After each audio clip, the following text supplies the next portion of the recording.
Okay, hello, welcome to another Zoom group. Um, this will be the last one in this format, but I'll get into that later. Well, no, I'll get into it now, actually. Yeah, I'm going to change the Zoom groups. I'm going to change them from every week to every second week. Yeah, so every 2 weeks.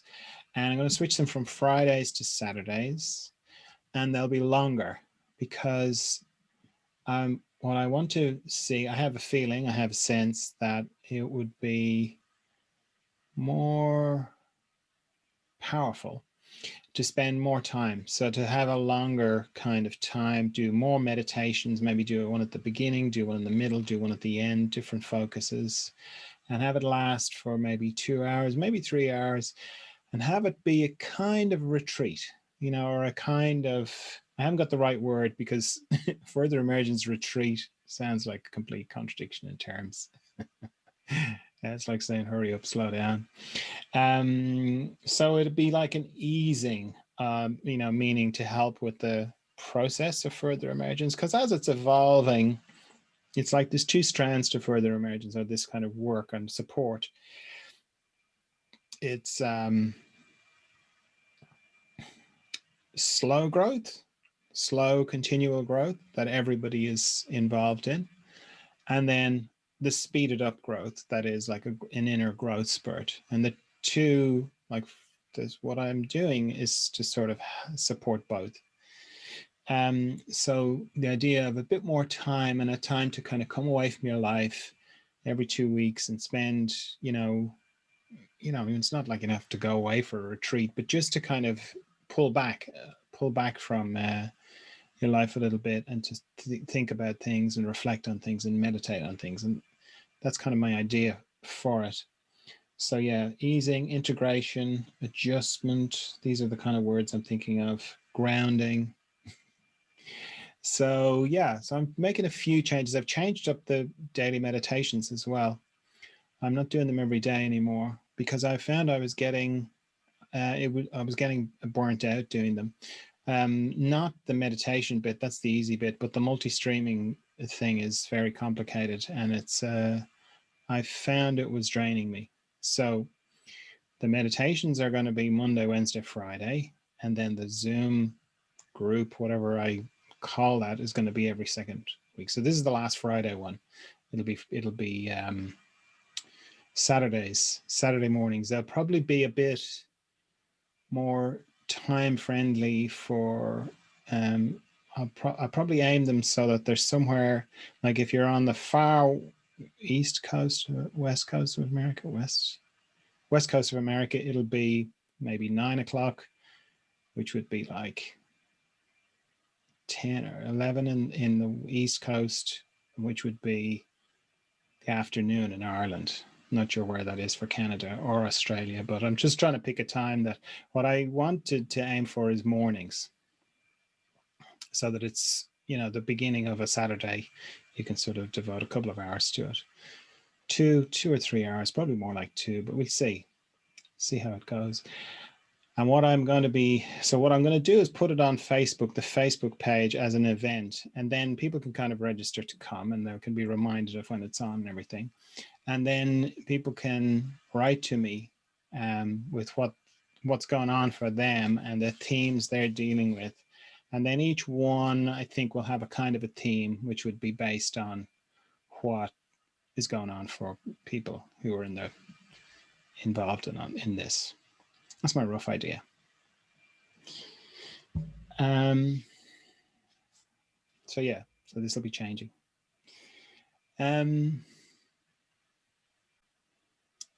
So we're going to start off this group with the meditation, like we do for everyone. And the focus of this meditation is to do with communication. And to start off with, before we actually close our eyes and begin, if you can just take an idea, like a mental snapshot, or just become a little bit more conscious of the communication as it stands. So I'm going to be guessing a little bit here, but I'd say, you're probably in a room somewhere. You might be outside with a squirrel on your shoulder. Well, you know, there's somebody in the group who's outside with a squirrel on their shoulder. Or, you know, you're somewhere, you're looking at a device, whether it's a phone or a tablet of some kind or a laptop, and there's my little head bobbling away and my voice somewhere. That's one dimension of the communication that's going on here. It's a bit technological. It's a bit plastic, steel, glass, steel. Nothing's made out of steel. Aluminium probably. Something along those lines. It's mechanical anyway, and it's digital, the communication. So, as I say with most meditation, I never like to get into a meditative position for meditation. I like to just close my eyes and see where I'm at. If I get into a special position, I'll miss the chance to see where I'm really at. Because, you know, I've been meditating for 30 years or more. And even still, whenever I close my eyes, I'm always amazed at how much communicates, and much my body communicates to me about where it's at, whether, you know, that's meaning it's complaining. I don't think I ever close my eyes to meditate and go, oh, I feel so fantastic. It's always like, oh, I didn't realize that was so tight. I didn't realize I was holding on to that. Oh, I didn't realize I'd clenched that. And that could be just me, but I have a feeling that's not. So yeah, if you just want to close your eyes and let your system, let your body begin to communicate to you where there is tension, where you could let go of tension, where you could become easier, where you can reposition yourself. Because what I found is you do end up in the kind of classic and meditative position anyway, if you just listen to your body, let it tell you what it needs. So it's good to deepen your breath. That's not a bad thing to do when you're meditating. It's to just allow your breath to become a bit deeper and allow your exhalations, when you breathe out, allow them to be a little bit longer than your inhalations. That's just a good thing to do with breathing anyway. And as a general rule, it's good to breathe in through your nose rather than your mouth. You can breathe out through your mouth. That doesn't matter so much, but it's pretty bad. It's not great for you to breathe in through your mouth. Excuse me.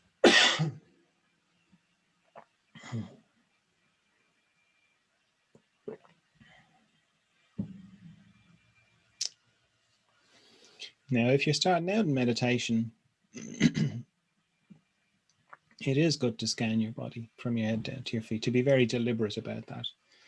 That's a good thing to do. If you've been meditating for a while, though, you can just let your body talk to you. Let your system talk to you. Let it tell you what is tight. What do you need to reposition? For myself, I nearly always need my spine very quickly starts to tell me, yeah, I'm slouched over. I'm not sitting up straight. I'm sort of, my head has gone forward. I've been looking down at screens unconsciously, and my head has crept forward a bit. My shoulders have hunched forward a bit. So, as I've been saying for the last couple of weeks, I find just lifting my heart up to the ceiling or to the sky or up to heaven or up just generally helps my spine just naturally come into very gentle but aligned position. My head sits back just naturally where it should be. I can feel my chest opening, my heart area expanding. It's brilliant. One small thing, just lifting my heart up to the sky, just seems to settle so much. So I don't know if that works for you, but it certainly works for me.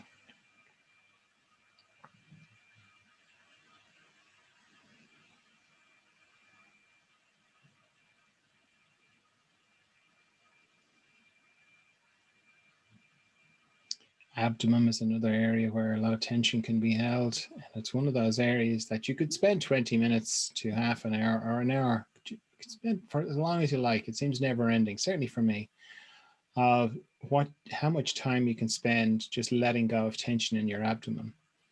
Because anatomically, your abdomen is very like puff pastry, you know, it's all these layers and layers of fascia containing things. So there's so much space there to let go of tension, and there's so many pockets that you can hide tension in. There's a general thing in culture for both men and women to hold their stomachs in. You get told that pretty young, or if you don't get told it, you pick it up. And it takes quite a bit of coaxing and easing and consciousness to let your belly relax, let your belly flop out and be natural and be free and easy and not held. So that's why it can take so long.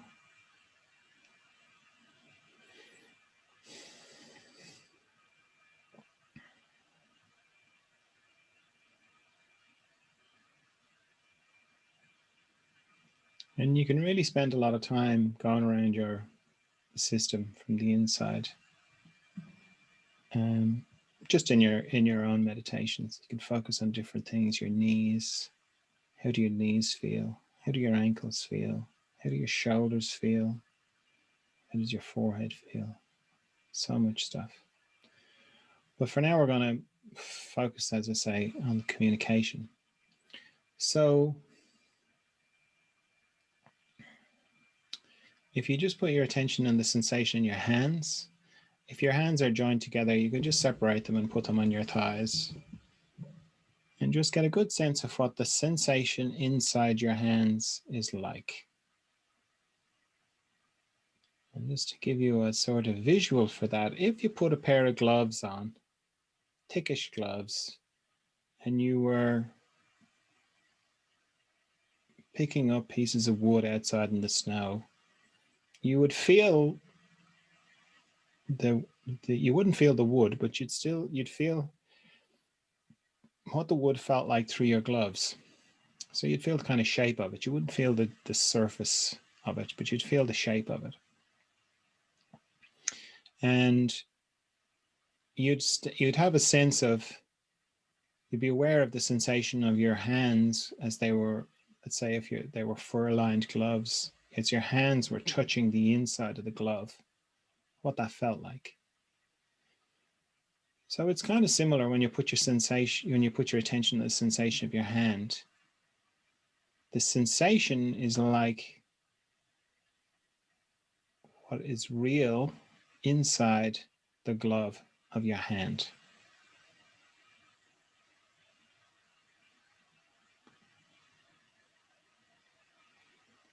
Your eyes make you feel like when you touch something that the sensation is outside you, but your sensation is always inside. It's always inside the glove of your hand, if you're talking about your hands, which we are. And thinking about it like that and letting go of what your hand looks like from the outside and just going with the sensation, and see how, just from a sensation perspective, your hand is a different shape on the inside. Mine is anyway. It's much bigger on the front. It's much bigger in the palms, the fingertips. They're huge in comparison to the sensation at the back of my hand.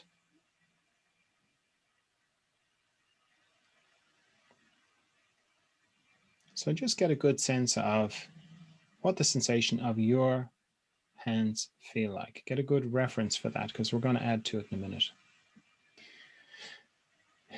Now, just like I was talking about, that your hand in the glove outside, feeling the snowy sticks or twigs or whatever, you can expand that to your whole body.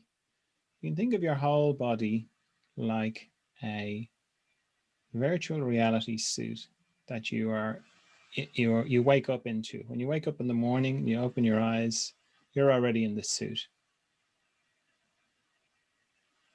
And one of the things you do in meditation, one of the things you can do in meditation, is begin to pull back from the suit. It's almost like you're taking your hand out of the glove, you're taking your eyes away from the goggles, you're pulling back from the headphones that are your ears, you're pulling back, back, back, and you go sort of backwards and up. That's how you come into your suit, out the back and up. And outside, or in what you're pulling back into is your inner space. And the inner space is not just the space inside your body, because if you think your body like a suit, then what you're pulling back into is a deeper reality. You're pulling back into the behind the scenes of your life. What goes on behind the scenes? Now, if that's a bit disturbing, it's all right. You can, if you open your eyes, everything will still be there. It's not like, you won't be able to come back. You will, of course. It's just for the purposes of this meditation and communication. And this applies to you if you're watching the video as well. You can, everything I'm saying applies to you.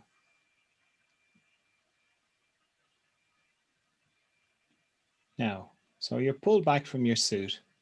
You're in this kind of behind the scenes area. Now, behind the scenes, everything is different, in meaning the rules don't apply. The rules of when your eyes are open and you're in the kind of illusion that we call reality, it's different. Back here, time and space don't matter, or they don't behave in the same way. So if you're watching the video, you can do this too, but for the people in the group, you can begin to include the idea of connecting with me, okay?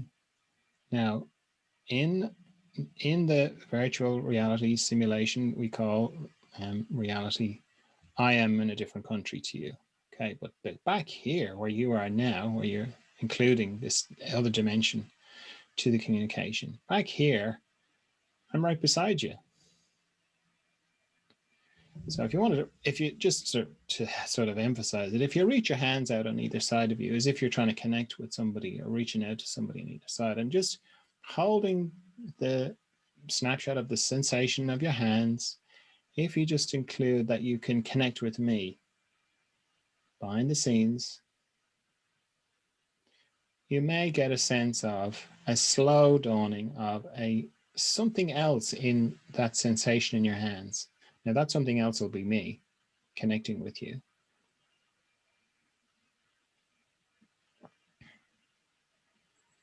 And this applies if you're watching the video as well, because remember I said time and space operate differently. So the time thing is what applies to you if you're watching the video, and space. But if you're here in the Zoom group, it's just space because we're in the same time. So if your mind gets involved and goes, that's crazy, what's he talking about? That's not possible. Physics, science, physics, science, so on and so forth. That's fine. Don't get into an argument with your mind. Just say, yeah, that's great. Thanks for that. Thanks for that, trying to help me. I'm going to think about all that stuff later. But for now, I just want to really focus on the sensation in my hands. So that's one way your mind can get involved. The other way is your mind can get involved is it can, as soon as I said connect with me, it could have gone, oh my God, yes, I can feel him. I can definitely feel something in my hands. It's amazing. That's probably not it. That's probably not the connection I'm talking about, because minds are fantastic. They can imagine things instantly, just think of the cliche joke of don't think of a pink elephant, and like bang, there's a big pink elephant immediately front and center in your mental screen. So in the same way, when you say I'll connect with, when I say I'll connect with me, your mind will go, oh yeah, that's it. I can definitely feel something. That's probably not it. The real sensation or happens slowly. It sort of dawns on you a little bit like a sunrise. It's like, yeah, there's definitely something else there that wasn't there before. When I was just taking note of what the sensation of my hands felt like, that wasn't there. Now it is. That'll be me. And if you've done this meditation a few times with me, you don't have to limited to your hands, you can let it travel up your whole body, because the shape of your body is different as well inside, behind the scenes. When you pull back from the suit, same suit, we all have standard issue suits, but that doesn't mean we're all standard behind the scenes, outside the suit.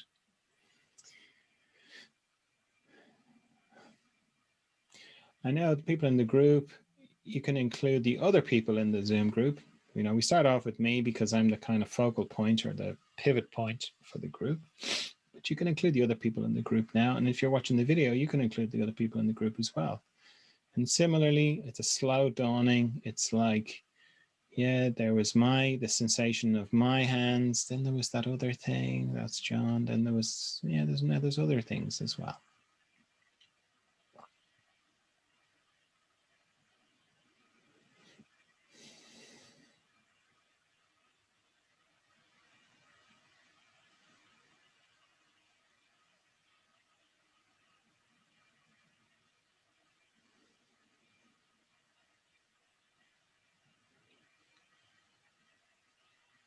Now, for the people in the group, you can include all the people who are going to watch the video as well.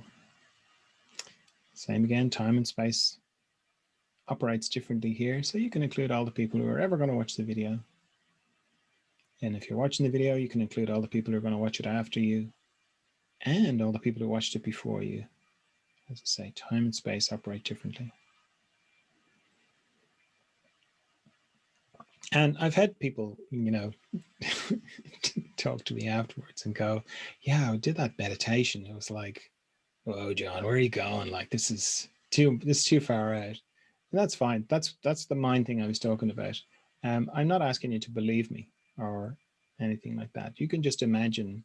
You can say you're just imagining it if you want. That's fine. All I'm encouraging you to do is have the least amount of distraction away from the sensation that in your hands, and then the sensation in your body. Because if your mind is sitting on your shoulder commenting and analyzing, you're not going to be able to feel as clearly. So all I'm saying is just delay the analysis to later and really just focus on the sensation. If you don't feel anything, that's fine. But you will give yourself the best chance of feeling something if you make an arrangement with your mind to do the analysis afterwards.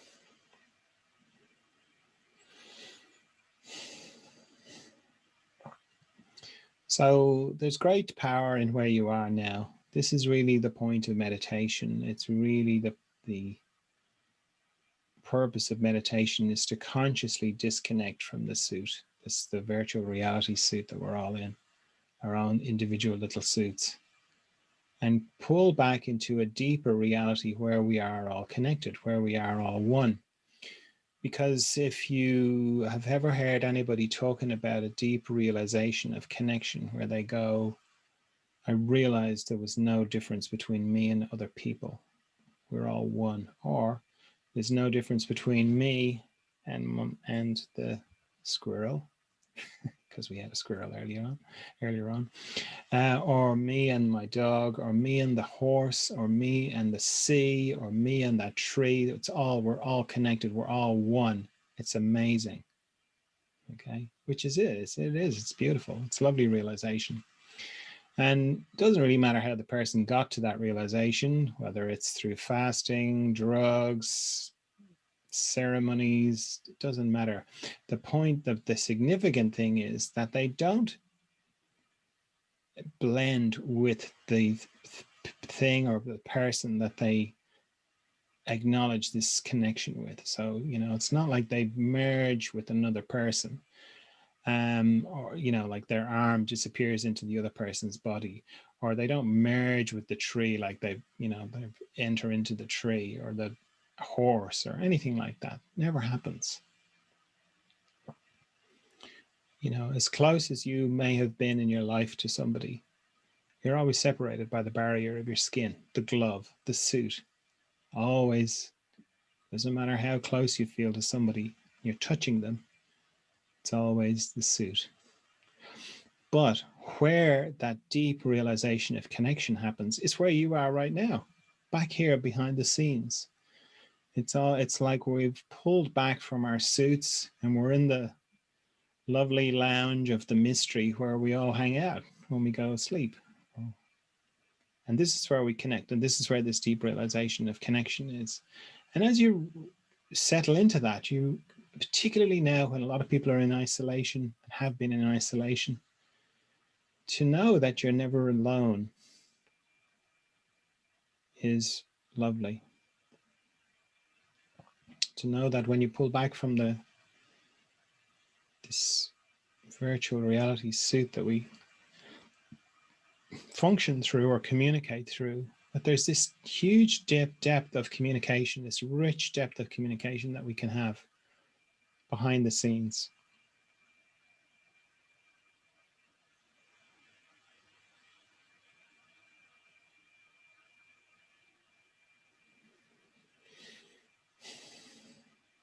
You're never on your own. There's always friendly energies you can connect to.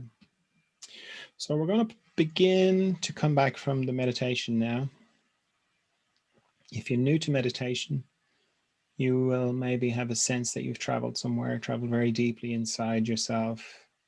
This idea of travel is very much a aspect of early stage meditation, meaning when you're just starting out in meditation, your nervous system is getting used to the process, and it will change as you get into a deeper, what feels like a deeper sense. If you're sitting upright, you feel like you're dropping down inside.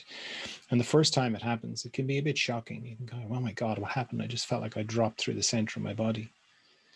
the more you meditate, the more used you get to that. And after a while, maybe a year or two of regular meditation practice, you begin to realize that you don't travel anywhere, meaning you don't have to go anywhere, that whatever you consider to be depth is immediately available to you all the time, and always has been.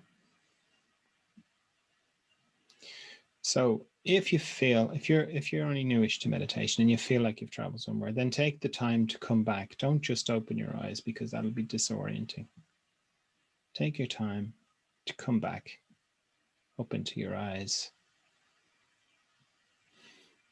If you've been meditating for a while and you want to begin to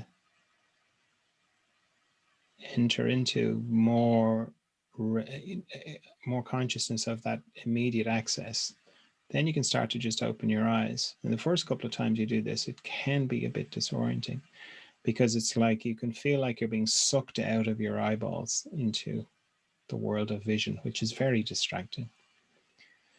So what I'd encourage you to do is, if you're just starting out into this, is use your eyeballs like a valve, meaning open your eyes, and if you feel like you completely lose it on the inside, lose connection with the inside, then you can close your eyes again and reconnect with it. And then you can open your eyes again and go, oh yeah, I think I can hold it. No, I'm losing it. And close your eyes again. And you can just keep opening and closing your eyes as you need to balance the inner space and the outer space.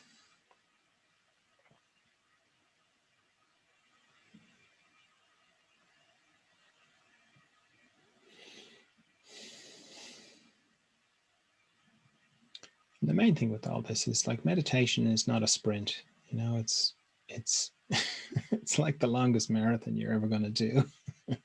So don't be impatient with yourself, and don't be trying to be somewhere you're not. Just allow yourself to be wherever you are, and know that just through repetition, things change.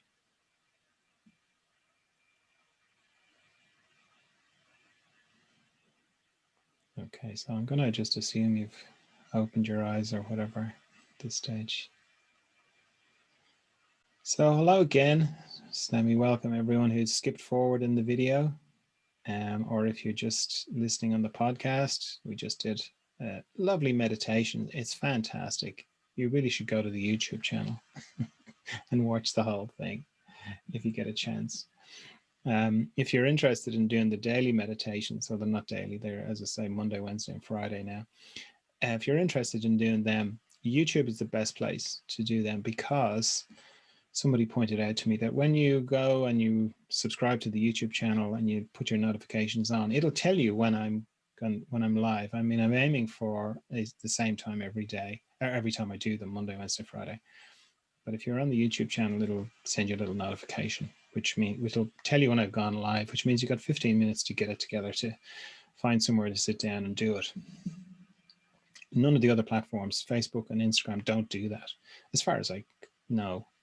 I did briefly look at how Facebook could do that, but it seemed really complicated. So yeah, YouTube seems to be the best. So yes, welcome. Hello, welcome back. Now, as I say at the beginning of all these Zoom groups, gatherings, that name is changing, but anyway, the time of the guru, in my, as I see it, the time of the guru has come to an end. The time of the spiritual master is over. The time of the spiritual teacher is over. And the time of being told what the truth is, yeah, that's over. The time of, relying on somebody else to just tell you how things are, and then you just try and live that. Those times are over now. Consciousness is raised, and without getting distracted with COVID, lockdowns, and so on, it's pretty undeniable that there's been a heightening of consciousness just in the world. And lockdown, COVID are part of it, and they've accelerated it. And it's from that. I mean, it was happening before, obviously. It was happening a lot before that, but it's certainly very evident now. So it's from that point that I'm saying the time of the guru is over, the time of the spiritual teacher is over. So you could say, well, what are you doing, John? Okay, so I'm not doing any teaching, that's for sure. This further emergence work and these groups are, for me, they're as ordinary as me having a little Zoom group where I talk about the movies I'm watching on the TV, or books that I'm reading, or things I've discovered, or shortcuts that I've discovered. I've spent my whole life really involved in this spiritual consciousness stuff. It's my great passion. And I've had lots of realizations and lots of ups and downs, and I have lots of experience and all that kind of thing. So I'm happy to share that, but I'm sharing it in exactly the same way as, giving somebody directions somewhere. They either take them or they don't, or I could be wrong. There might be a quicker way, I don't think there's any truth. I don't think there's a universal truth. That's not been my experience. There is everyone's got their own experience, and what's true for one person may not be true for somebody else. And it seems like the work is in finding what's true for you, and being humble enough to know that what's true for you may not be true for somebody else. So it's from that place that I'm sharing whatever I'm sharing.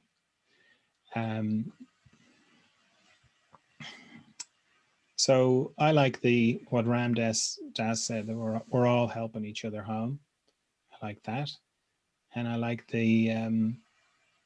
what Thich Nhat Hanh said about the next Buddha, it will be the community. I think that's right on point as well. So I'm facilitating the group for sure, and I certainly do a lot of the talking, but I think where you're coming from with this, I mean, you just have to look on YouTube. There's just a lot of people want to, I mean, it's very attractive being a spiritual teacher. So I can see why a lot of people want to do it. And it's very seductive, and there's a lot of space there for power and getting lost, as far as I can see it. So I can see why there's a lot of people doing it. And they're like, you don't have to look on YouTube. There's like so many people who are just dying to tell you how to live your life and dying to tell you what the truth is and dying to tell you 10 tips to whatever. So it requires a lot of preening on the inside, meaning preening yourself, for me anyway, of just being careful not to get into that. That's why I, the beginning of everything like this, I just I have to say it. I have to say it as much for myself as for anyone listening. So, having said all that, I like to talk about what's gone on. I like to talk about. I like to talk in response to what's going on for the group, rather than what I might want to talk about. Not want to talk about, but what I might be coming up for me to talk about. So, does anybody have any questions, comments, sharing, anything like that? Anything either from what I've said or what's going on for you or anything like that? John, I have a question. Hi, Sandy. Hi. And it's more, I don't know. So when the class started, I was just morose. I was so blue, and I got sick yesterday, and the point is, I just was like, I was having an argument with God, like he's just such a liar, and I was just in such a foul place, and I was going to write this long question email, and then I thought, well, let me just do the meditation. And as I sat there, tears came, and I just followed the motion, and I feel so much different now. And I'm not saying I'm still not blue, but I don't feel near as hopeless and despondent. And maybe if you could even share your thoughts, is that because of the feeling of connectivity and communication on a bigger awareness level, or I'm catching myself ruminate over, are you really right? I mean, there's like even this little booger on my shoulder saying, well, you're really not better, are you? But I really am. I feel different. I just wanted to thank you, and just ask for your thoughts about that. Well, that's lovely. That's great. That's made my evening. And I was having a pretty good evening. Yeah, well, it's like I, say like about things, it's like everything's either random or it's not, it's significant. So everything I said is either true or it's not, or maybe mostly true. It's probably a better way of thinking about it. So yeah, it's like it's kind of, even though I talk about this a lot, to really get into the reality of it is my little mind starts to feel a bit frayed, like my mind being the least conscious part of me. It feels a little bit, because it only knows what it knows. It only knows this, it has an idea of what happens behind the scenes. It doesn't know what happens every night. It doesn't know where I go, it doesn't really know. It's like, it's a big white elephant for that part of me. It doesn't really want to think about it too much. The fact that I completely disappear every night for hours, not the dreaming bit. It loves the dreaming bit. That's so interesting. But the bit after that, where there's nothing, where I cease to exist as I normally register my existence, I'm not there, You talk to anybody in a bar or in a shop about that stuff and they'll move away from you. I'm not speaking from personal experience. I haven't been naive enough to do that, but I know, it's, so my mind doesn't, it sort of tolerates it a little bit. And certainly with me, it tolerates me talking about it a bit, but it doesn't, it finds it very disturbing. So when I talk about, it's almost like there's two parts of me. I have to use my mind to talk, to make the words, and I have to use language, which is all mind stuff, okay? And I'm talking about something that my mind doesn't can't really experience, but in another way, I can experience it, but my mind can't experience it. So while I'm there saying, oh yeah, time and space operate differently behind the scenes, my mind is kind of gone, in a way, it's kind of gone, yeah, I've heard this so many times. He just says this stuff, you know. But I'm communicating a reality, you know. And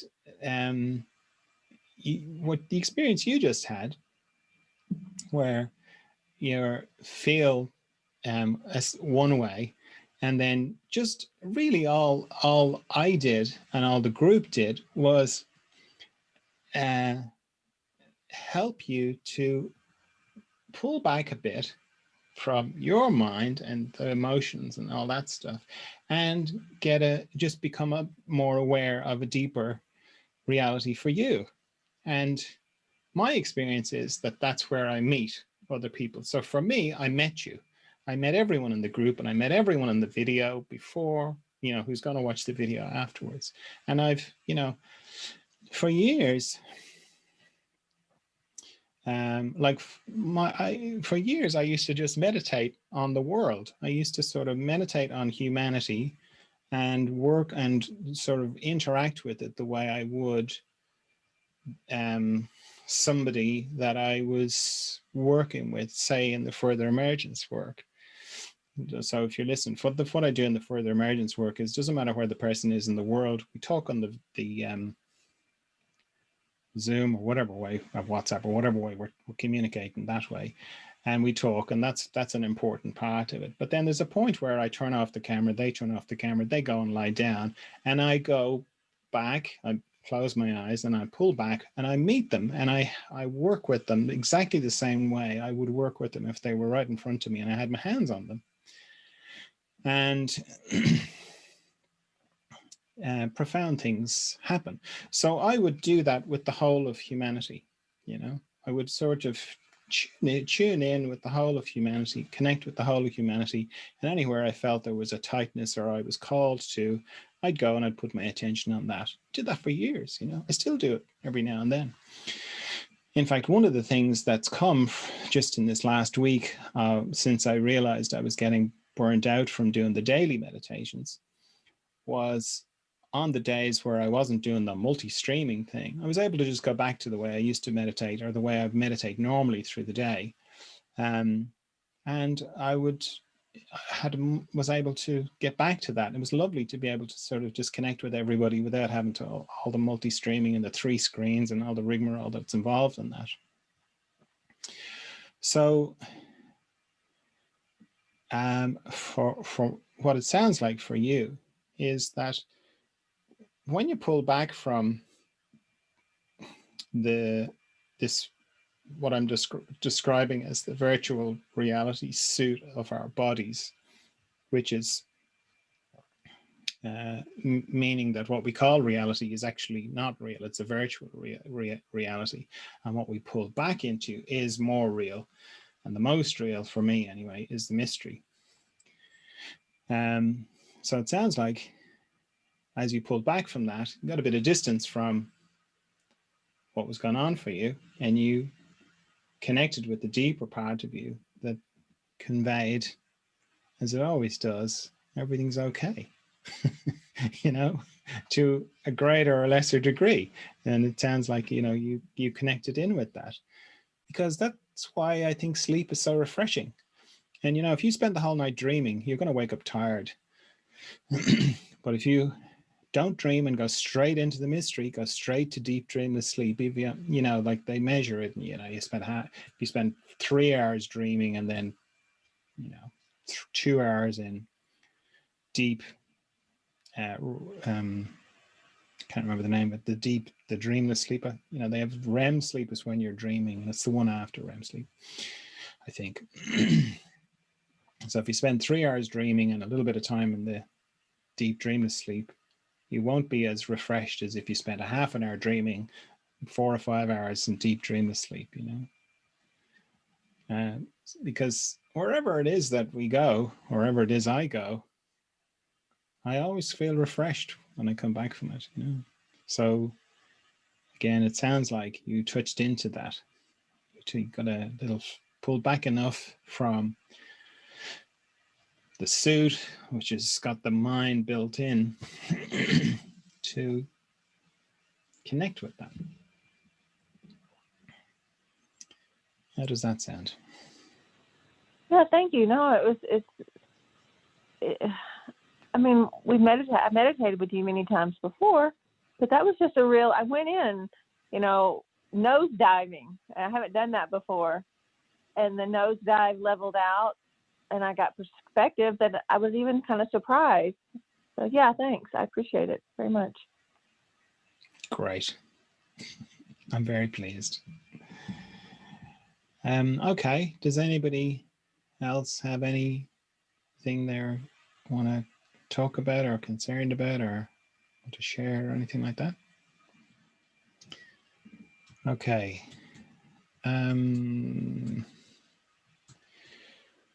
The main kind of things that are sort of been on my mind are, it's been quite a bit of a revelation to me about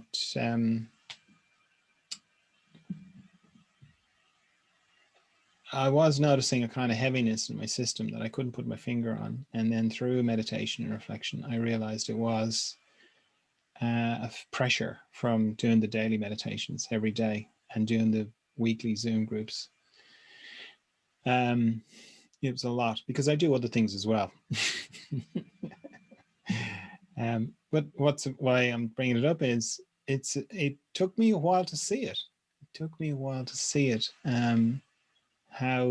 Because like most things, it's like what they talk about with first responders, how they can have post-traumatic stress disorder. I had a guy explain it to me very well. He was saying it's not that they go to one very traumatic event, like say there's maybe a little baby has died and what used to be called cot death. I don't think it's called that anymore. It's not that they would have to go to that and deal with that, or maybe a railway accident or something like that, or a bad traffic accident. It's not that they would have to do one of those, but it's the fact that they might do 5 of those in a week or 10 of those in a week. It's the slow accumulation leads them into post-traumatic stress disorder. And this guy was an ambulance officer trainer in Australia, and he was saying that in his estimation, 50% of ambulance officers had post-traumatic stress disorder, which is pretty scary when you think about it. So for me it was a little bit like that. I'm not saying I have post-traumatic stress from doing meditation videos, but it's just a sort of sobering reminder of how things can creep up on you. Yeah. But and once I realized it and I started to make changes about it, the amount of energy that freed up was just brilliant. So I'm very happy about that, and I kind of think it's going to be better moving forward. The Zoom, whatever I end up calling them, these groups, with a bit more time to integrate and think about things, and then approaching it more as a real retreat from the life, or a real, a couple of hours away from life to focus on these things. So that's one thing I've been thinking about. And then the other thing is, and I've been talking about it a little bit in response to Sandy's question in the meditation. You might have noticed, I talked about it last week as well, of how a lot of things that I'm struggling with to explain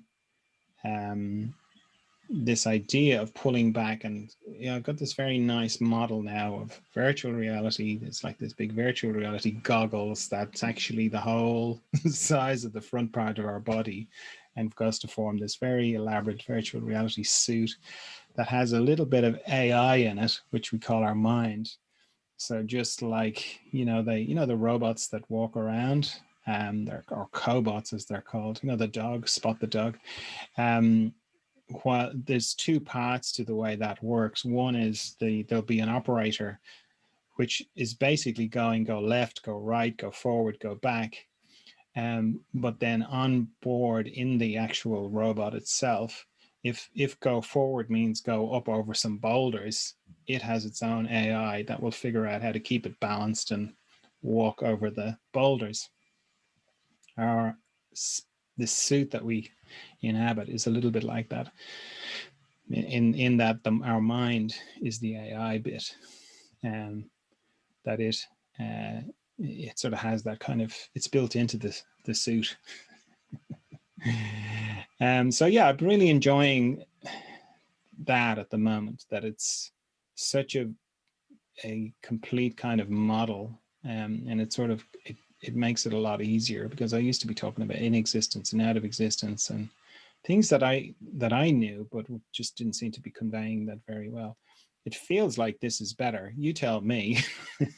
Is it an easier thing to understand and sort of feel this thing of pulling back from this kind of virtual reality suit that we're in? When you have your eyes closed and you're pulling back and you think about going backwards and up, is that an easier kind of model? Does that communicate it better?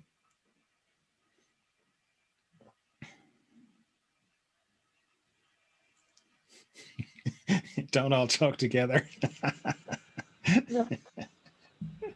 So I related to it. Yeah. Good. It did give me some perspective, because I was just morose, and I felt like I was trapped in this little suit. And then as I moved back from it, I was like, oh, okay.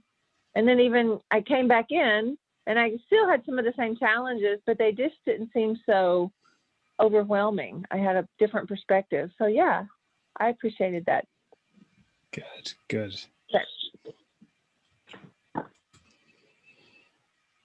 Okay, so what else have I been? Oh, hang on. Yeah, maybe I would have a question with that. Yep. I find it's great, but often I feel about the confusion with the embodiment, because I can dissociate easily, and so I try to, I don't know, this part where you get out of your body and you feel, and then you feel with your body too. I don't know, there's sometimes I feel a bit of confusion.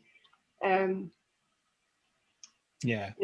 Line between, so sometimes I like the idea of going through my pores, and my essence is there's more space in my body. So I like the idea sometimes of going through my pores and being, because when I feel I could dissociate, I tend to try that, because I play with it. I'm still playing with that. Yeah, it's like, well, for me, that's like this. It's similar to when people talk about astral travel. Not disassociation is the same as astral travel. I'm not saying that at all. But when people say, oh, I left my body and I went and I visited somebody, and what they're sort of saying is, because I looked down and I could see my body.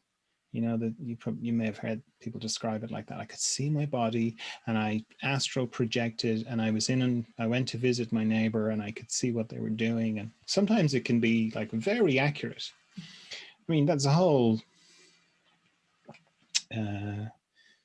During the Cold War, both sides spent heaps of money on remote viewing, which is another version of astral travel, where they were trying to spy on each other psychically, and some of the accuracy was pretty high. And for me, that's all lovely and interesting, but not accurate. I love making sweeping statements like that. I don't actually, but I always laugh at myself when I hear myself saying sweeping statements like that. But I don't find it accurate, because it's like somebody saying to you, what do you mean you disappear every night? You don't disappear. Your body is there. I could sit at the end of your bed looking at you all night and I'd see your body. So saying that you disappear, that's rubbish, okay? And you could say, but that's your experience. That's not my experience. My experience is I disappear. And they go, right, I'm going to video you. I'm going to video you, and then I'm going to show you the video, and then you will see that your body, yeah, you'll see it, okay?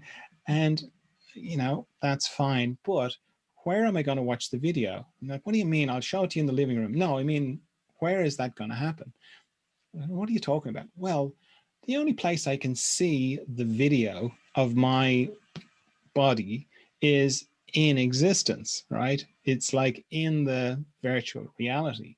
That doesn't mean anything, because my experience is I pull back from this virtual reality, I pull out of the suit and I go somewhere.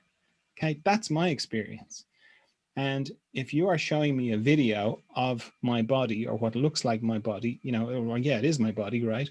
That's going to happen in the illusion. It's in the virtual reality. It's not, it doesn't really prove anything to me.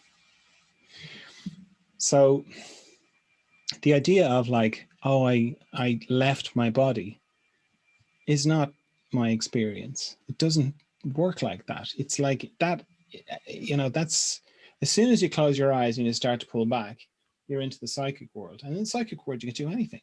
So you can have all sorts of amazing imaginary things and real things, because it's more real because you've pulled back from the suit a bit. And you can see things and you can connect with people, you know, but that's different to saying, oh no, in the illusion of reality, I went and, you know, did something. It's like, no, it all happens behind the scenes, you know? So coming back to your question about disassociation. Disassociation feels to me very much like, it's like a shutdown kind of mechanism, and often comes from trauma. And it's a mechanism of coping with trauma. What's kind of glibly referred to as, oh, somebody going to their happy place. The extreme version of that is disassociation. And it's when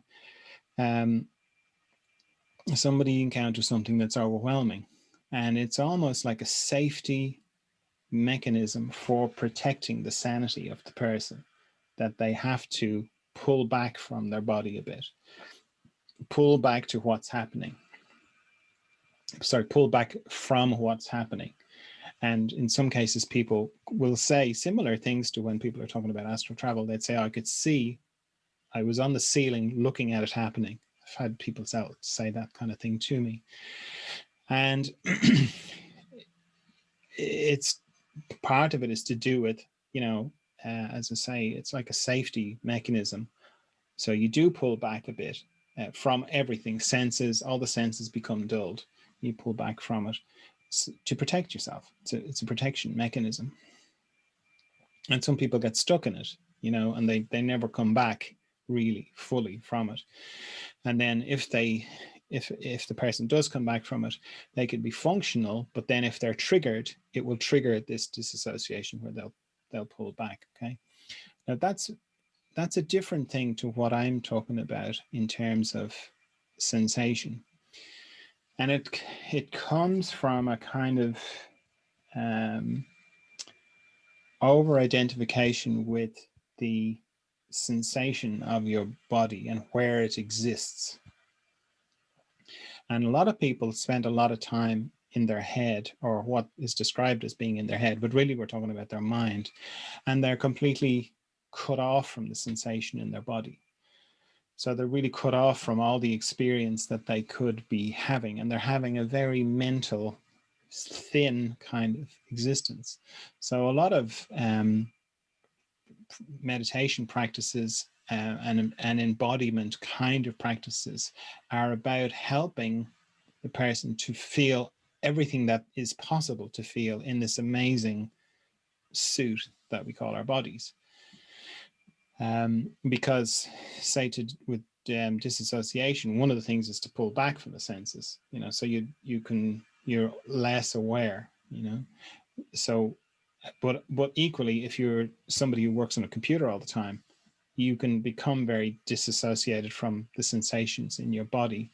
So doing things like certain kind of dance and movement and yoga and anything like that really helps you move your body and really get into your body. It isn't really about getting into your body. It's about including all the sensation that is within your body. because all of the sensation is you, really. It's like what I was saying about your hand and the glove. So you've got your hand, which, you know, this is the sensation in your hand. You're used to it. You put it inside a nice furry glove and you go out and you pick up some twigs. You can still feel the shape of the twigs and the branches through the furry glove, but you're also aware of the sensation of your hand inside feeling the fur in the glove. Okay, that's very similar to the way sensation is. The only difference is we kind of feel like, oh, I'm not wearing a glove. That's my hand. But we are. Your hand is the glove, and what's you is the sensation inside your hand. So the more you work the body to feel this and all the different sensations, the more you just become conscious of all that you are inside this thing. But as I said, like when you in other meditations, I said it, when you close your eyes and you start to pull back a bit and you let go of the shape of your body and you let the sensation just be the way it is, then you can really feel what your real shape is. And, you know, you can feel what your feet can be up around your ears and your head can be down around where your abdomen is. And you've got a different shape on the inside. It's like what I was saying in the meditation. We all got the same suit, meaning we all got the same type of suit, standard issue human body kind of suit. But that doesn't mean that's our shape on the inside. You know, it's like there's lots of people driving cars around, the same car, and some people are very tall, some people are very short, some people are very wide, some people are very thin, inside the same kind of car. So looked at from the outside, you could say, yeah, all those people driving that type of car, they're all the same. But they're not. On the inside, they're different. And we're all different on the inside as well. So it is confusing. I'm not diminishing that, but these two things are separate as far as I see it. Like disassociation is once you're conscious of the mechanism of it, that okay, this is something that happened in the past that has set up this self-protective loop inside me, that if I am triggered, I will withdraw because I had to withdraw to survive in the past.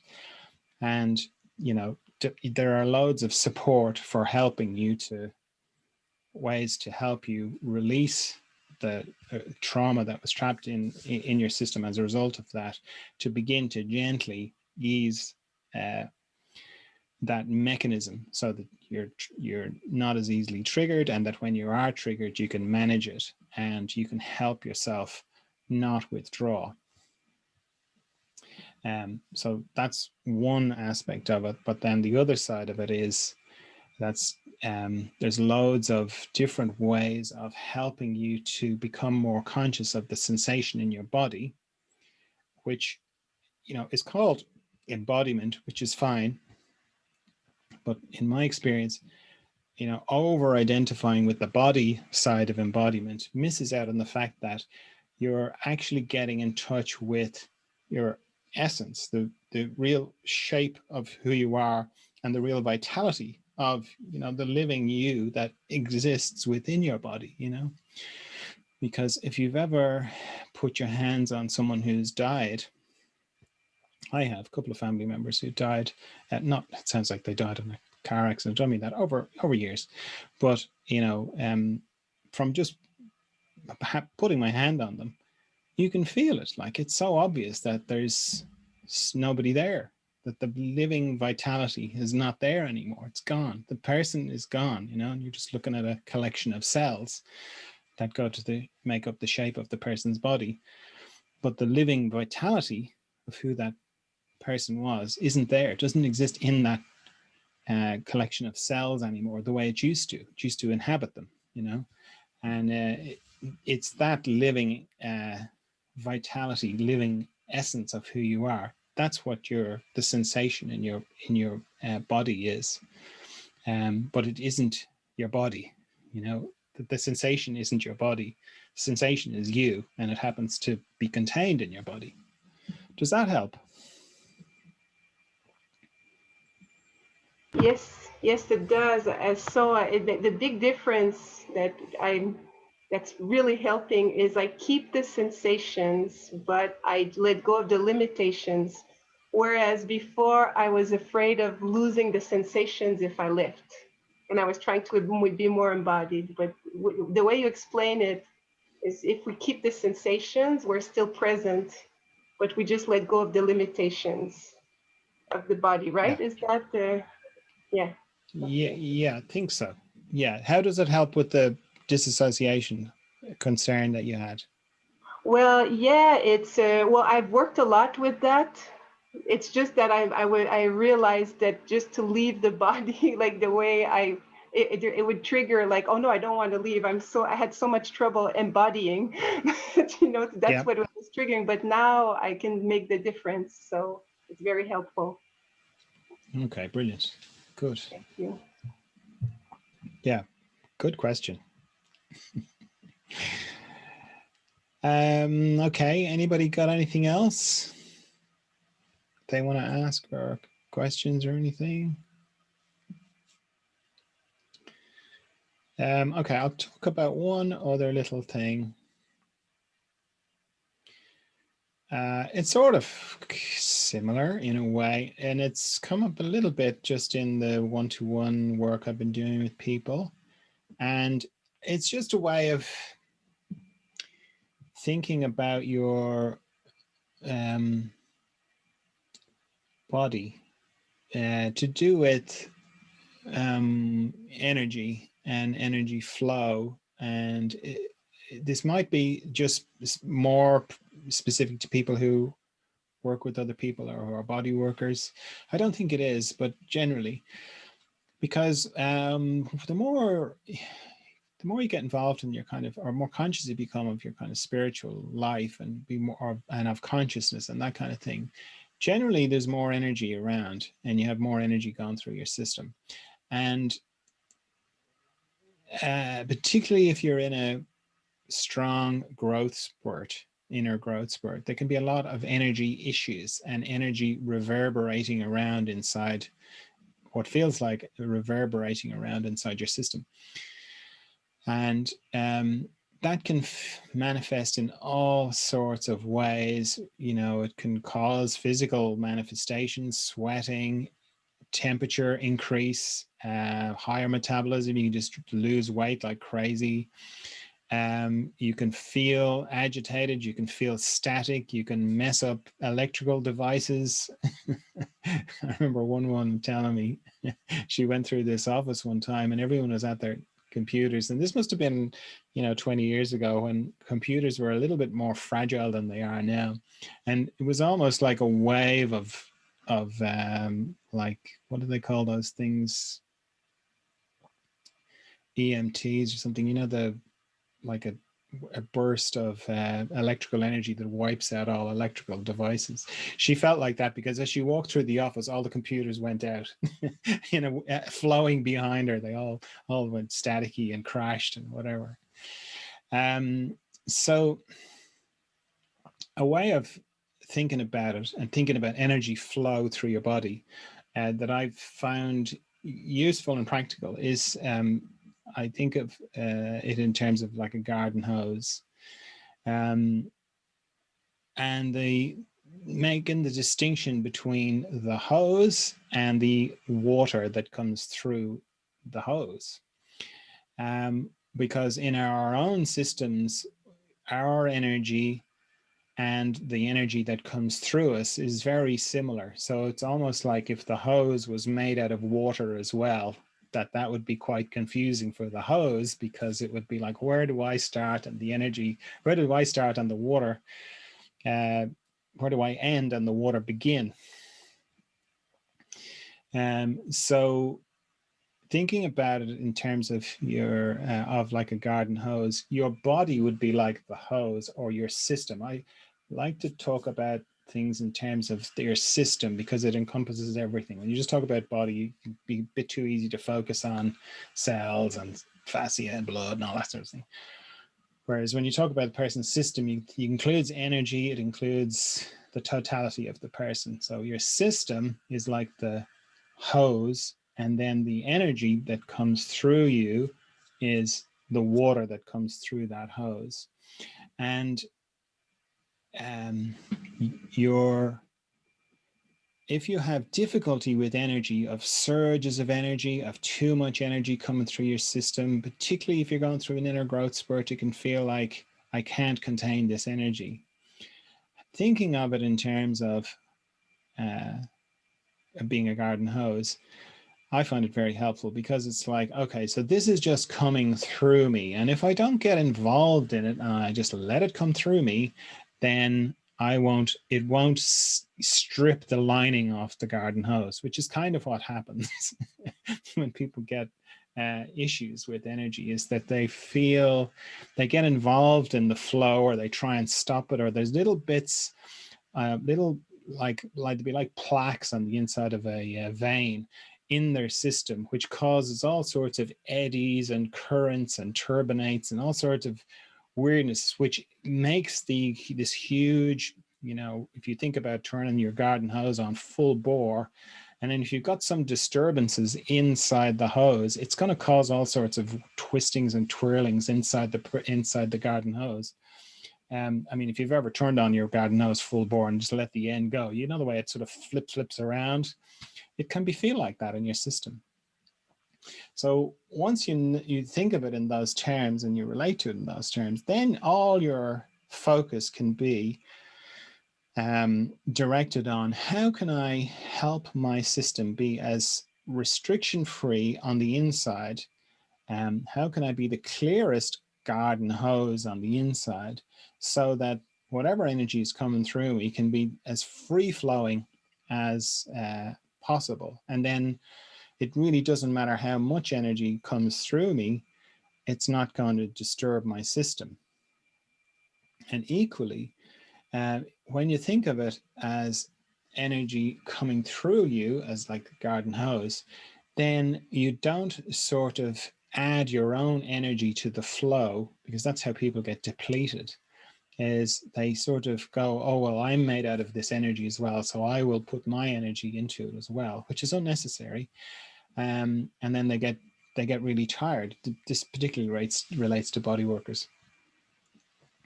Because if you know that, if you're a clear kind of conduit and as much energy comes through you as needs to, then you don't need to add in your own energy.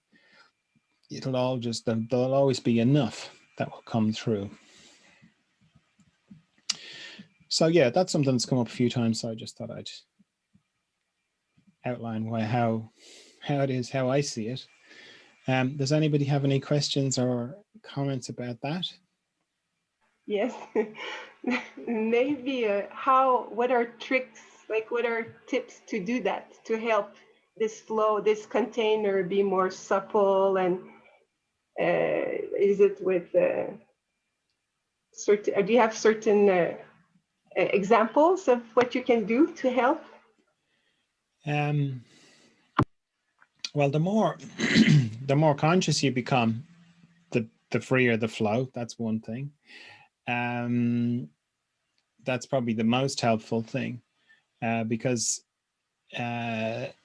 having bits of unconsciousness sticking out on the inside, that will cause disturbances. Knowing about it and thinking, if you sort of feel disturbed energetically, like, oh, this, this feels overwhelming, or this feels like more than I can handle. Thinking about this will, like, thinking about it in terms of like, oh, this is like a garden hose, it's just coming through me. Then it kind of informs you of where you might be hanging on to things, or where you might be getting a little bit involved in it, maybe wanting outcomes, that kind of thing. It's a little bit like what I was saying in the meditation. When you close your eyes, your system speaks to you and tells you where it's disturbed. In the same way, if you feel like you've got energy issues going on, if you frame your meditation in that regard, and you go, I wonder is there anything going on here that I might be doing? You'll become aware of it, when I'm working with people, and I'm actually present with them, and even if I'm not actually, I can still do this just through lots of meditation and being very sensitive to how energy moves through my body. I'm not saying this is the same for everybody, but I have taught this to a lot of people, and a lot of people say that it's the same for them. And bear in mind that I'm left-handed, okay?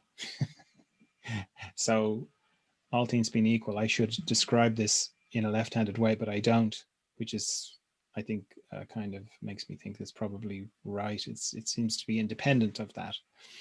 So it seems like, for me, all energy comes in through the left-hand side of my body.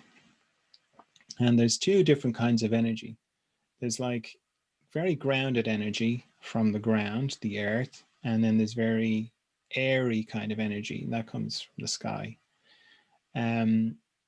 So it feels like the earthy kind of energy travels up my left leg and comes into the left side of my head from the air. So that's very airy energy. And then energy comes in through the my left hand and travels up my shoulder. So I've got all this energy coming into my left, and everything goes out through the right. So it goes out through my right leg. The earthy energy goes out through my right leg and goes out through my right hand and out through the right side of my head. So if I'm dealing with something and I feel like there's a lot of energy coming through me, I just kind of become conscious of that, and I can feel it flowing through me really strongly. Why I was talking about my left hand is, if this was a mental kind of thing, like idea that I came up with, I would have had my left hand being where all the power goes out, you know. So when I'm working with people, like from a body work kind of, or craniosacrally, like if you hold your two hands out in front of you and you touch them together, if you have your eyes closed and you just pull them back a little bit, like, you know, less than an inch, you may be able to feel energy flowing from your right hand into your left hand. It's a nice little circuit there. You can feel it, where your energy flows out of your right hand and into your left hand. And then if you're working with somebody, you get used to that, and then it doesn't matter how far your hands are apart, you know, you can feel it going through. That if you happen to put somebody between your hands, then the energy will flow through that person it'll come out of your right hand, flow through the person into their left hand. So if someone's got a pain and you put your hands on either side of the pain and it flows through the pain, it may go away. So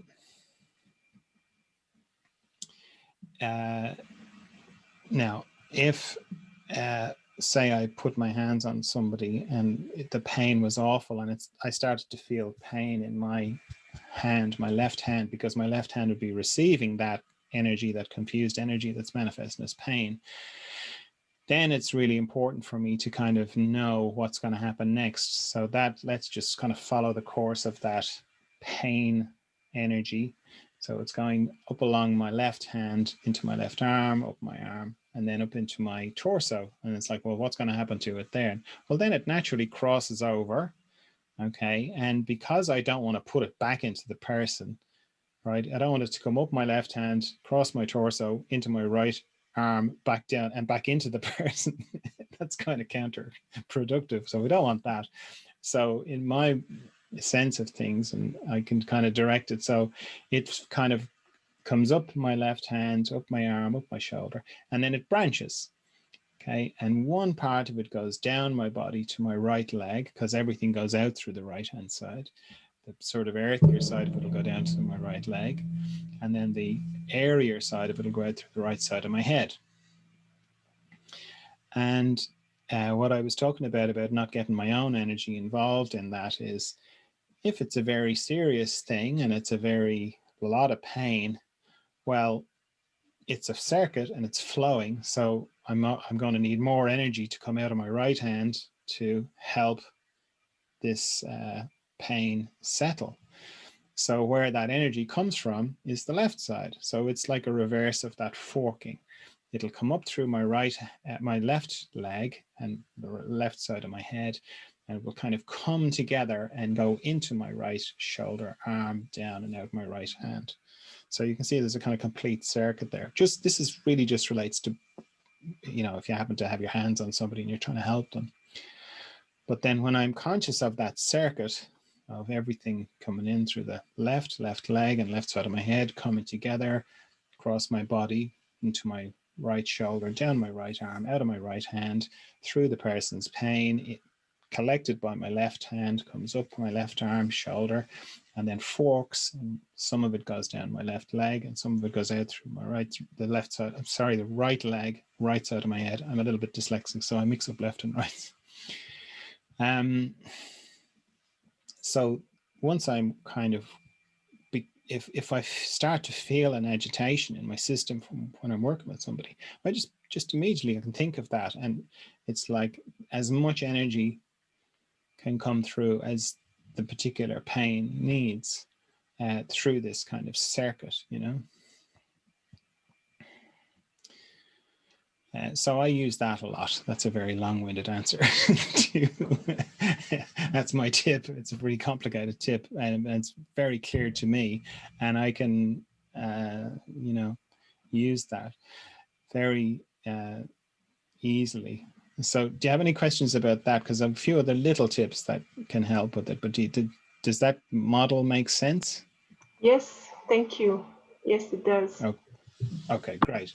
So then with that in mind, walking around in your bare feet outside is just fantastic for that. It just really helps your system settle, get rid of any kind of residue that might have accumulated inside your system. Walking around in your bare feet on the grass. It doesn't have to be on the grass, just bare feet makes a huge difference. And this is backed up by science. They've done loads of studies on this about earthing. There's a great movie about it called Earthing, I think it is. Very good, you know. If you happen to live in a high rise and you can't get out that much, or you're in isolation, you're in lockdown, water is a great conduit to earth. That's why standing in the shower is great, because the water running through you or on you will earth you. It's not ideal, but it can do that. Washing your hands in cold water, I find that's very helpful. Similarly, because when the cold water is running on my hands, I'm thinking about this is going down the drain and it's forming a link to earth, and it's any residue is draining off me. Breathing is good as well. You can use your breathing to, you know, breathing in through the left and breathing out through the right, you know, to sort of help it. Often I'll be using my breath when I'm working with people, whether it's in person or not. I'll be using my breath a lot, and it's nearly always, you know, breathing out helps to get rid of things, you know. Some people are sensitive to certain metals, crystals, stones. I'm not, but I know people who are, and I've known people through the years who are. So, you know, your system might, you know, I'm not speaking specifically to you, Nancy, but somebody who's listening, you know, you can experiment with those things because you'll just get a good feeling for it. You know, you'll just get a good feeling for, yeah, this feels good. I like this. I like holding this. Whether it's a crystal or a stone or a particular type of crystal, or some people have got sensitivities to crystals, other people have got sensitivities to wood, metals. Some people, you know, maybe you're one of those, and they can help with that energetic stuff as well. I don't really like that stuff. I don't have a particular propensity for it anyway, but I'm not wild about anything I need. I don't like to have things that I need to be a certain way. So, because it allows me to be flexible. And what I mean by that is, I'm, you know, I've treated people sitting on paint tins, you know, and sitting on cushions and really uncomfortable, and you know, so to not be attached to, I need my special, and I've had beautiful tables, power lift tables that come up, and you know, I've had really lovely tables to work on, but I've never been attached to them, and I've had nice stools to work on, but I'm not attached to them either. And I think that's helpful because then you're not precious about it. So in the same way, it's like, oh no, I don't have my special crystal that doesn't sit well with me, or I don't have my special music and I don't have my lighting, and you know, I just naturally veer away from that kind of thing as well, you know. Okay, so those are a few energetic tips. It's a big thing. Like energy is a big thing. It's not trivial, and it's not silly. It's very real in my experience. So, and if you are involved in body work, but even if you're not, like even just being around people can be draining. Some people can be draining, you know.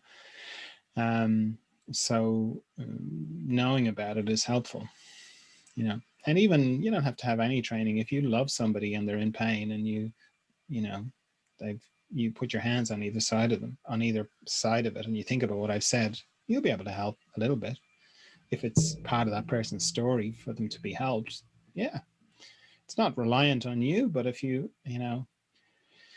approach it with a humility and that you're willing to help, if that's what's needs to happen, then yeah, amazing things can happen. Okay, I think that's a good place to end. So just to reiterate, this is the last Friday night Zoom group. We're going to switch to Saturdays. It's going to be longer. It's going to be every second week. Look on the Facebook page, Further Emergence Facebook page, and there'll be an event there, which will be the next one. I'm just doing it like that because it's just good to kind of, you know, I think it's going to be good. A way of doing it so you can kind of go, oh, yeah, there's the event. You can always check back with it.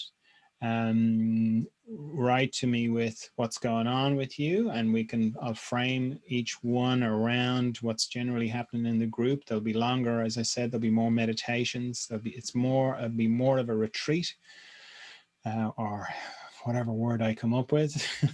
That's better than retreat. Further Emergence retreat just doesn't sound right. But it'll be more of a time away from your life to reflect on your life and your further emergence and your growth and all that kind of thing. And that's why it's less frequent, but more in depth. That's what I'm going for. So yeah, and then the other thing is to get onto YouTube and like the channel and subscribe to the channel so that you'll get notifications of when the meditations are, if you want to do them live. And if not, they'll still be there. You can still look at them to do them afterwards. But it seems like it's the best way of, if you want to, because there is power in meditating together live. That's one of the reasons why I started doing it. And so the more of us that do it live, the better, I think. So if that's something that's of interest to you, then yeah, YouTube's the best way to do it, because you'll get notifications of when the clock starts, the 15-minute countdown, so you can get ready, get quiet, like get the whatever you need to do, go to the bathroom and organize, tell everyone I'm going to meditate for 15 minutes. You can kind of get into it and settle down. Yeah, the YouTube channel is the best for that. Okay, so someone's saying thanks so much. You're very welcome. Thanks for coming to Zoom gathering group, whatever I'm going to end up calling it. And I'll see you in 2 weeks, Saturday week. There'll be a thing on the on YouTube. And somebody else saying thank you. Yeah, you're very welcome. And yeah, I'll see you then. Okay, bye-bye.